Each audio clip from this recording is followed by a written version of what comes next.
Hello and welcome to Talk with Jayo. This is your captain, Jackton Otieno. Talk with Jayo is all about inspiring stories. Never stop saying this, man. Everyone is important. Everyone has a story, and everyone's story, is important. It just depends how the story is told. And here at Talk with Jayo, we enjoy telling people stories, and we ensure that you are inspired all the time. This is part of my conversation with my friend Ashley. This is where I say beauty and brains, meet together. So if you haven't watched part 1, make sure you just check out on our channel here. You get to watch it. And Ashley, when we took a break, man, we were at where you were now doing your program in different countries. Yeah. And we have a story because the first bit you did it at Belgium. The first part was in Belgium. Yeah. Yeah. So yeah, how was the experience in Belgium? Oh, Belgium was like, the way a bird is forced to fly by the mother, and it's either they fly or they fall. That was Belgium for me. Yeah. It was a completely new environment for me. I had not been away from home. Yeah. Okay, except from boarding school, but that doesn't count. But I've not been away from home. The culture, the everything, I felt like crying. That is the moment I think I almost broke down and asked myself, have I made the right decision? Yeah. I left home. What have I done to myself? But eventually it was I got to adjust eventually. Yeah. With the help of friends, because I made friends easily at school and in church, in a local church that I found called Antwerp Christian Fellowship. And then I had a professor called Professor Banu. Professor Banu is like the best professor I've ever had in the entire world. She's Iranian. Okay. And Professor Banu took us through intercultural awareness and also through a session to understand culture shock. Okay. And the moment I understood culture shock, that's when I was like, I can now adapt and start living. And at the time you were coming to Antwerp, I remember I wrote a paper afterwards on my experience, and especially to do with the class. Yeah. And I remember writing to my professor and saying, I am finally at the integration stage. Yeah. So good such that I know my environment so well. And I hosted my friend for a few hours and I took him round and I was happy about it. Yeah. So you kind of featured in all of my assignments. I didn't know that. It was incredible. I think that was the moment I realized, by the way, it now felt like home. No, it was really good, man. It was a short stay, but yeah, it was really sweet. It was short and sweet. Yeah. It was like just a couple of hours. Yeah, just like 4 or 5 hours. Yeah, because I remember. So I was in Netherlands. I was in Amsterdam. I was doing some entrepreneurship training, and then I actually, I took a bus from Amsterdam to Germany. Oh yes, I remember you mentioned that. And it was amazing. And amazing ride. The thing about most of Europe is that you can't travel 2 hours in any direction without getting yourself in another country. Yes, and and then the interesting thing, there's no even border. There are no borders. Yeah. So the only way you realize you're in a different countries is when you look at the number plates and the colors of the signage. Yeah. That's when I'm like, oh, okay, this is blue. The other one is green. Yeah. But there's no border, nothing. The autobahn, the highway is just. Schengen is a blessing for them. They're lucky. Yeah. Yeah. So it's interesting. We're chatting as actually, hey, you know what? I am in Antwerp. Yeah. Which is, I don't know, was it 2 hours away? I was like, I looked at it and I inboxed you quickly and I said, yep, you're 2 hours away from my city. If you can come through, please come through. I think it's because I was also just longing to see somebody from home. Yeah. Of course, I had a bit of Kenyan friends who I'd never met before I got to Antwerp. Yeah. But there was just that feeling of seeing somebody who's completely familiar. So when I knew we were 2 hours away, I was like, if this guy can come, I'd be really happy, just to see somebody from home. And I'm glad you... No, it was good, man. Honestly, I'm really glad because you made me some very nice pilau. So it was good. After a whole 2 weeks of eating bread and soups. I know. I have a story. I think during the entrepreneurship bootcamp, we were Kenyans, Ghanaians, Filipinos. Yeah. And I think I told you this story. Oh yeah, the one of the guy who got... we were eating bread every day. And one of the days the Ghanaians started, complaining, hey, we're eating too much bread and all that. So the team that organized the training, the organizers, they got some rice, some fried rice. Yeah. It looked like pilau. And so, that's what was brought for lunch. And by the time we Kenyans were going to serve, they'd already finished it. Oh, I know. Our West African brothers had finished everything. But so we resorted to bread. The funniest thing, I didn't have pilau masala before that. I went to visit a friend of mine in Bruges. Yeah. And while I was visiting her, she's Kenyan. We go to the same church here, but she lives in Belgium now, for a long time. Yeah. And that day she made chapos. I never made chapos. Yeah. Beef stew. Beef was so expensive there. I was eating chicken constantly or pork. Yeah. And she asked me, do you have Royco? I said, no. Do you have pilau masala? I said, no. She said, are you kidding me? You got onto a plane without this thing. So she packed them for me. I was really happy. So that day is the first time I used that pilau masala. Oh. So I was like, let me just do this. And make Jackton feel at home. It was good, man. I felt at home. And then you took me through the city. The city, the map. Yeah, man. All this. It was amazing. It was, and then we got late. I missed the train. This is funny because the moment... By a second. We couldn't have missed this. Because the train was actually there. My friends are the ones who made us miss the train. Remember they were singing in the elevator from a night out, and it was one of our friends' birthdays, and they were singing in the elevator, and I'm like, guys, get out. Guys, we need to run because we are not going to go 7 floors down in the Man, yeah. But then we get there. And the train was there. We got to the train station. Guy saw us. I think so. And then he was like, you know what? I'm going to teach these guys a lesson. Yeah. So he just went. And then we were left, the two of us plus a guy, I remember, he was Moroccan. Yeah. Yes, he was Moroccan. And he was speaking Moroccan and French. And couldn't speak English properly. And that's when I channeled this inner French in me that I'd forgotten somehow. And somehow, from my little French, we were able to come up with a conversation that I explained to him that you were going to Schiphol. Yeah. And he said he knew how to get you there. Yeah. And I was like, this is the power of language. Yeah, it's interesting, man. Yeah. I mean... And the power of good strangers. Yeah.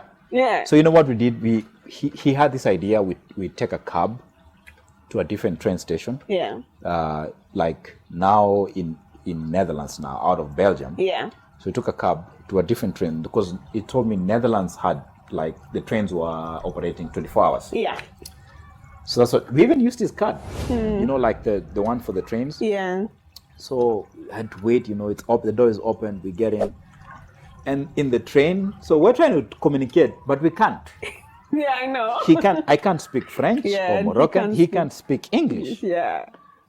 But the strangest thing is that the lady who was seated opposite us now understood English. Yeah. So we were traveling together, but now the opposite lady, she was Dutch. She could speak English. So now she was on doing the translation. That was amazing. It was interesting. I actually said that my high school French teacher basically didn't want me and a friend of mine called Sheila to be in her class. We couldn't get French in her class. It was a whole different story. And then we get to campus and we're getting straight A's and we're asking ourselves, surely it couldn't be us. Yeah. Surely it couldn't be us. So I'm really glad I took those French classes. Helped in a time of need. Yeah. Yep. So I know you left Antwerp and you went to India. Yeah. And you also went to New York. Yeah. Yeah. Tell me about that experience. And which was your favorite place to be? India was my most adventurous country. Okay. I had so much adventure there. I had so much fun, to be honest. Like, I did things I would have never done in my entire life. Rock climbing, swimming in a random lake, I don't know, rafting. First time I did rafting. I, of course, went to the Taj Mahal and all these beautiful places. Yeah. The food was incredible, to be honest. It felt like home. To be honest, India felt like home. It really did. I had a good time there. I really adapted quickly and I moved on. And then I got to the US. The US, I started in Chicago first. I lived in Chicago for a short while, probably 1.5 months. And then I moved to New York. And New York was easily my favorite city. The Big Apple. The Big Apple was like, there was something about that city. Like the moment I still remember my first day, the cab driver. And driving me to my apartment, and the guy who was to give me the keys. This is the funniest thing. So I think he saw my name in the lease or something. And this whole time we are talking on phone, and I get there and I'm like, hi, I'm the one who's coming for the keys. And he's like, wait, you're Ashley? And I'm like, yeah. You're black? I'm like, what is that supposed to mean? I'm like, of course I'm black. I'm an African. And he's like, oh, this whole time I thought I was talking to a white girl. And I was like, oh my goodness. Well, but needless to say, we had a really good relationship. In terms of, he helped us with the house and with everything that we needed there. New York is a very self-centered city, to be honest. I never knew my neighbors the entire time I lived there. I didn't even know their faces. I just knew the next door neighbor was a really good cook because the smell from that apartment was top-notch. That's all I knew. New York can be very lonely if you don't have people around you, to be honest. But there's something about New York that just elevates your spirit. It makes you feel like, it makes you feel like everything is possible in this entire world. And I think that feeling for me was incredible. My cousin came home about 2 years ago. She was living in New York. The time I was living in New York as well.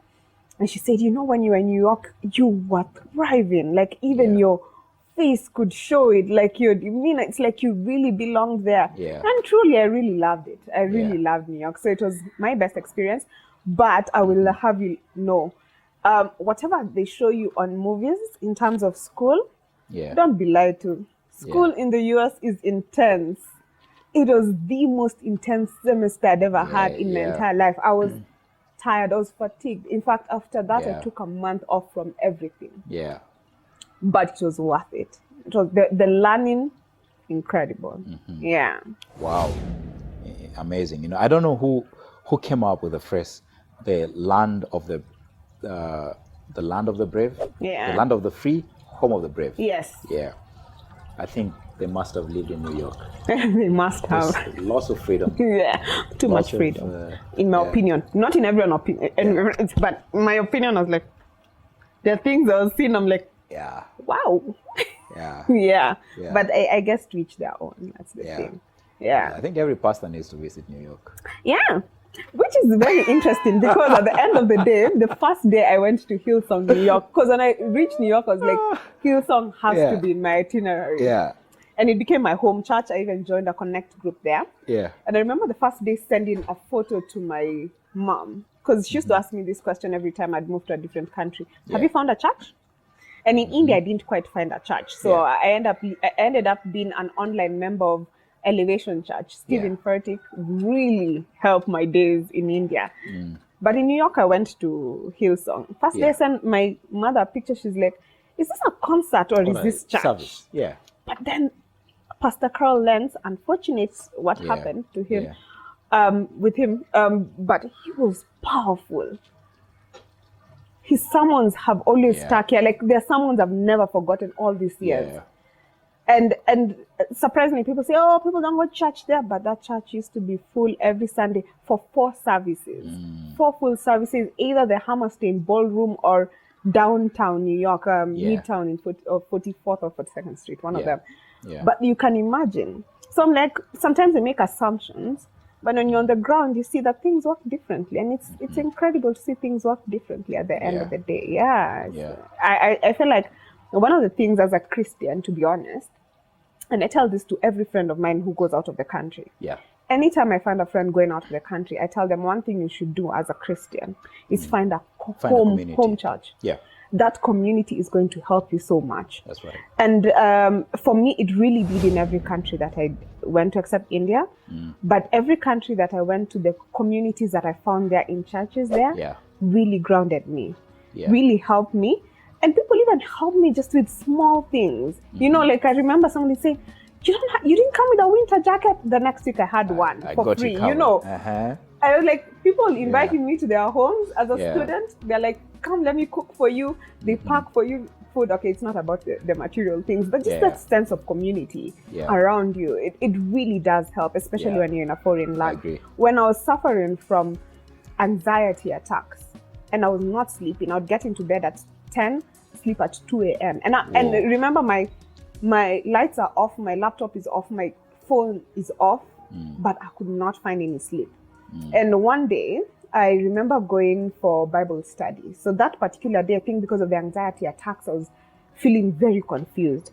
And I was leaving my room and I forgot to wear my winter boots. So I wore just normal ballerinas or doll shoes. And I'm walking like 5 minutes away from my building. I'm like, my feet are cold. What in the world? And I look down and I don't have my boots. But then I was like, I'm going to get late. These guys are waiting for everyone so that we go. I didn't know the directions to the lady who was hosting that particular day. And when we had Bible study after that, I remember when people were saying their prayer requests, people had serious prayer requests. I still remember one particular prayer request. This lady said, pray for my nephew and his wife. They are missionaries in a remote town in Turkey, in a Muslim area. And they need all the prayers that they can get. And in my head, I was like, wow, people have really serious prayers. Mine is not that serious. But something kept on urging me. Say what is on your mind. And I remember I said, guys, I've not slept properly for the last few weeks. And I need all the prayers that I can get. And I remember those guys standing up and laying their hands on me. I know I've forgotten that. And when they prayed for me, there was a sudden peace I'd not had in weeks that just came. And I slept like a baby that night. I could not understand it.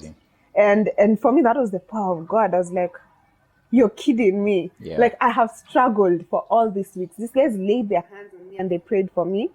And suddenly I am sleeping. And for me, I think that now even reinforced the importance of community in terms of Christianity and the churches. Wow, incredible. I mean, what lessons, would you want to share with people? Because with their traveling to different countries, interacting with different cultures, and also being trained on culture shock. Like, what are some of the key lessons that you would want someone to, pick from your experience, especially like cultural lessons? Oh, I have lessons for days. Thanks to Banu.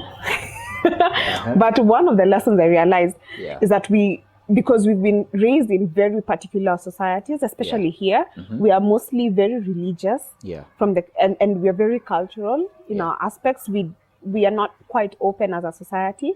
We tend to be very judgmental. And that is one of the lessons that I really learned. I was like, when the first day we did the lesson on intercultural awareness, we went to the Jewish community and we had this guy explaining to us about the Jewish community, the Holocaust. They've transitioned from that phase to who they are, why they stick together as a community. And he said one thing I've never forgotten. He said that they don't believe that Jesus Christ is the Messiah. Remember, these are people from Israel, and Christianity started in Israel. And they say, we don't believe Jesus Christ was the Messiah. Our Messiah is coming in like 700 and something years. I don't remember how many years.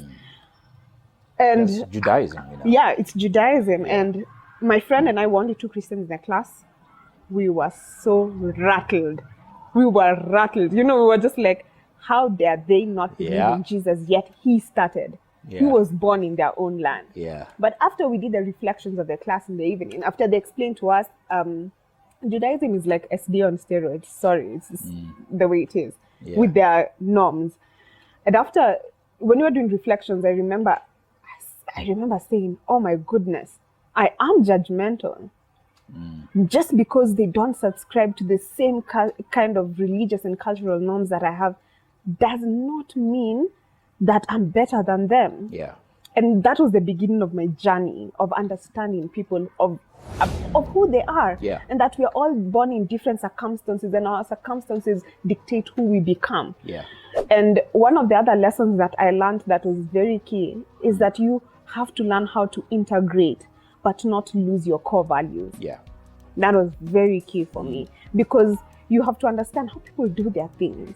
But there are certain values that you have innately within you. Yeah. Those are the ones that you should never let go of, Yeah. the good values. But learn how to integrate with people. Don't always have your way because it's always been your way. Yeah. You will never ever succeed in a place Yeah. that is different from home if you don't learn how the things are done there. Yeah. So those are very key. Once I learned that, Yeah. my stay became easier. I was like, I love it. oh, okay. Yeah. So we don't have to be uptight. We don't have to have trust issues. We don't have to be. Yeah. Yeah. We can now just adapt and move on, and from that I created amazing friendships from people all over the world. Some of my closest friends are in so many different countries. They believe in so many ideologies, but we formed friendships. One of the things I really loved is that we formed real, true friendships. And friendships, I always say, are truth and love combined. And that's what we did for each other. We loved each other deeply. Yeah. As the people that we stayed together with. Yeah. We were 20 of us, but we also loved each other in truth. And for me, that meant that if I'm doing something that is not right, he will tell me. And we had those moments when we had to have hard conversations with each other. Yeah. And I realized that's not something that we value as friendships right here at home. Yeah. We are more about the fun, but not about the truth and the love.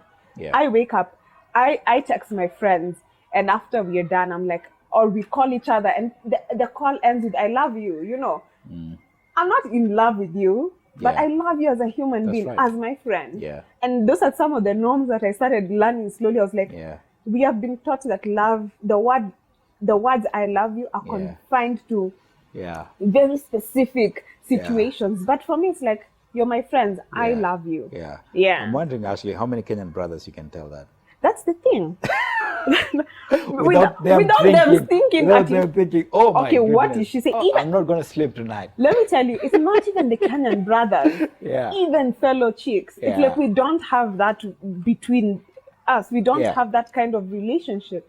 I don't end a call with love you or anything. Yeah. And yet, I was telling my sister-in-law, I think we need to be conscious about how we raise our kids. I tell my nephews all the time, I love you. Yeah. I miss you, man. And they say it back. And especially the older one, he says it back. I love you too. Yeah. I love you too. And it's because for me, I think, especially when I moved to Chicago and I have relatives there, and I realized that was how they communicated with each other in the family. And I'm like, it is an expression that we need to embrace.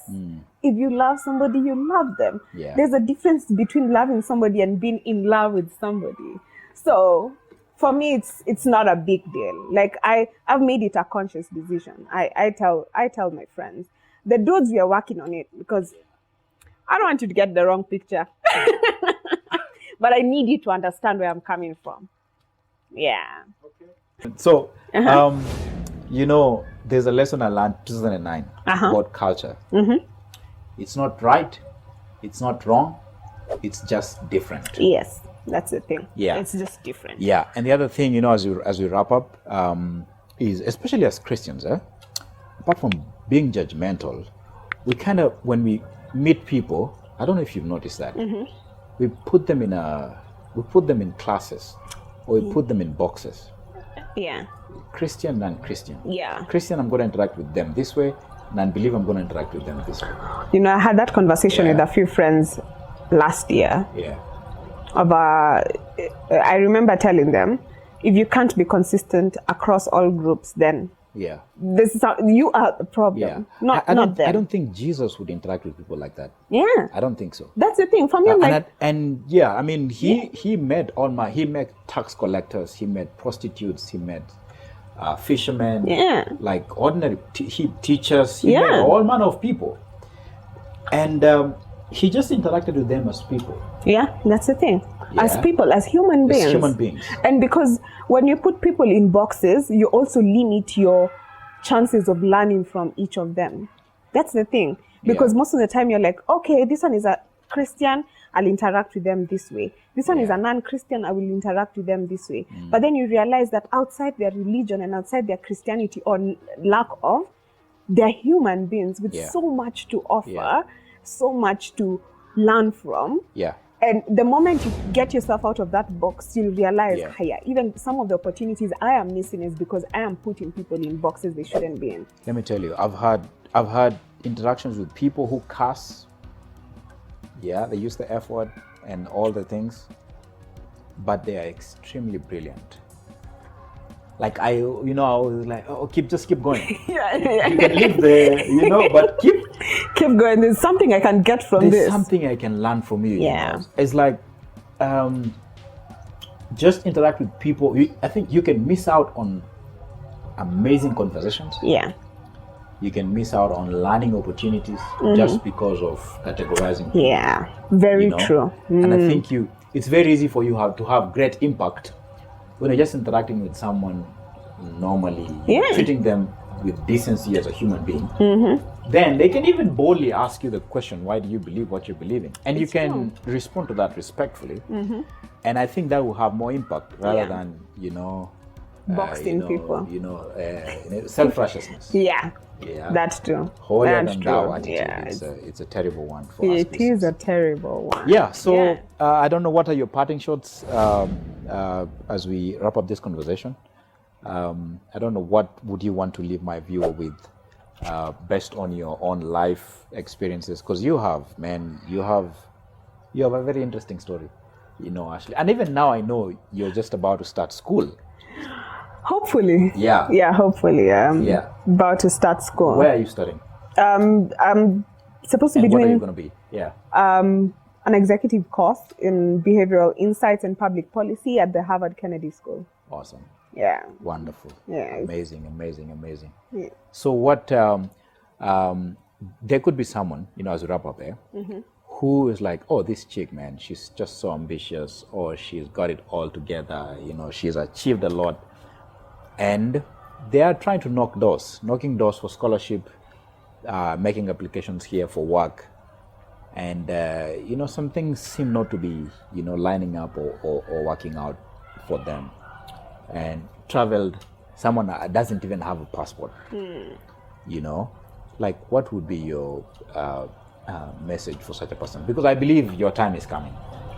Yeah. I think that's the whole thing. I think one of the things that I think I mentioned in the first episode is that my life is a journey of faith. So for me, faith has been key in doing the things that I do. Of course, I'm an ambitious girl. Yeah. My parents affirmed me as a child. I watched that in a movie recently. Like, why is this girl so confident? Oh, her parents affirmed her as a child. It's a good line. I'm like, that makes sense. Because I think one of the things that, and I'm grateful, especially to my dad. My dad has always spoken words of encouragement into my life. Nice. Like, he's always made me believe in myself even when I didn't. He's always seen much more than I see in myself, even till date. Yeah. And that has always spurred me to go for things that are not normal, to be honest. Yeah. And I'm grateful for that. It's been one of those things. So one of the things I would tell people, believe in yourself. And when you don't have that faith enough to believe in yourself, have people around you who can believe in you. It's very important. Practice your faith. Yeah. If you're a Christian, I always say if, because not everyone's a Christian. Yeah. If you're a Christian, tap into that faith and trust God for the impossible. Imagine He does things that you don't even understand. I would also say, also pour into people's lives in the process.